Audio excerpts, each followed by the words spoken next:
Many English learners struggle with feeling confident when they speak. They know the grammar. They remember the vocabulary. But when it's time to actually use the language, in real life, in conversation, something feels missing. That's because learning English isn't just about memorizing rules. It's about rhythm, emotion, and experience.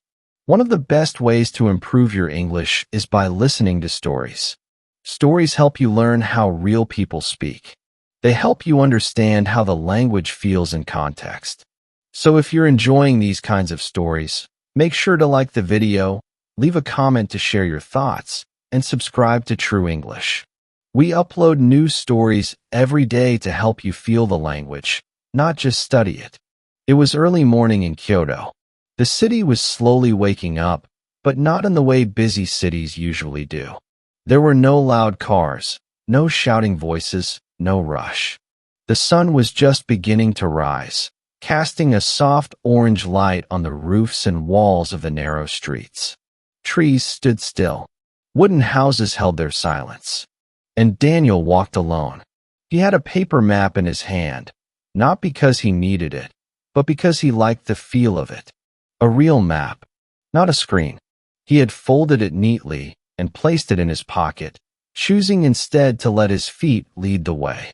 He entered a small alley between two quiet homes. It was barely wide enough for one person. The walls on both sides were aged and beautiful, wooden, worn, and whispering stories of the past.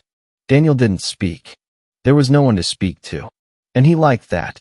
His footsteps made the only sound. Even those were quiet, softened by the stone underfoot. He passed a low window with tiny curtains. He heard the faint sound of tea being poured. In another house, he smelled something warm. Maybe rice, maybe miso. He didn't try to guess. He just noticed. At one corner, a small shrine appeared. Unexpected, silent, peaceful. A tiny red gate marked its entrance. He didn't step in. He just stood in front of it, bowed slightly, and moved on. There were no signs in English. No big directions. No ads. Only wooden signs with Japanese characters, sometimes hand-painted. Daniel couldn't read them, but he didn't need to. The street itself told him everything. Keep going, stay slow, listen. A cat sat in the middle of a narrow path. It looked at him, blinked once, and stayed still. He walked around it carefully, not wanting to disturb even that small piece of quiet. He turned left, then right, then left again. He didn't know where he was anymore. And that was the best part. Kyoto wasn't confusing. It was calm. Every turn brought him into more silence. Trees leaned over the path. Bamboo fences lined the walkways. Occasionally, an old bicycle leaned against a wall, waiting. Daniel passed a small stream.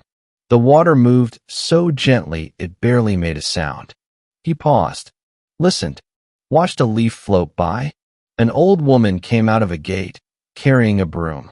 She swept the steps slowly, carefully. She didn't see him at first. Then she looked up, smiled without a word, and returned to her task. Further ahead, he reached a set of stone steps.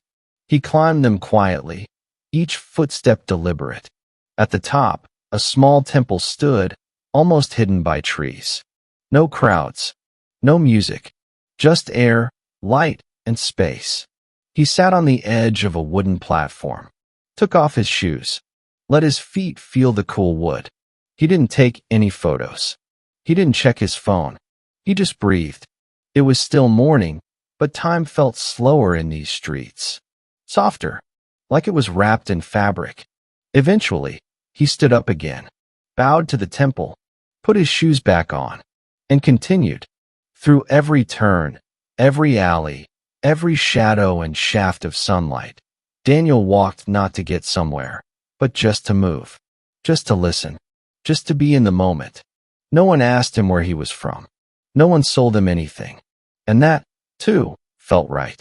Kyoto had many famous places, temples, markets, parks. But this morning, none of them called to him louder than the quiet. And so he walked, through silence, through soft air, through memory and presence at the same time. By the time he returned to his hotel, he had said nothing, but he had experienced everything. In this video, you learned phrases like casting a soft orange light, held their silence, wrapped in fabric, bowed slightly, and let his feet lead the way. These are real expressions used by native speakers to describe atmosphere, movement, and emotion. You also saw how to describe setting, actions, and sensory detail using natural English. If you enjoyed this story, we post new videos every day to help you improve your English through real stories and moments. Be sure to like the video, share your favorite part in the comments, and subscribe to True English. Learn with feeling. Speak with confidence. See you in the next video.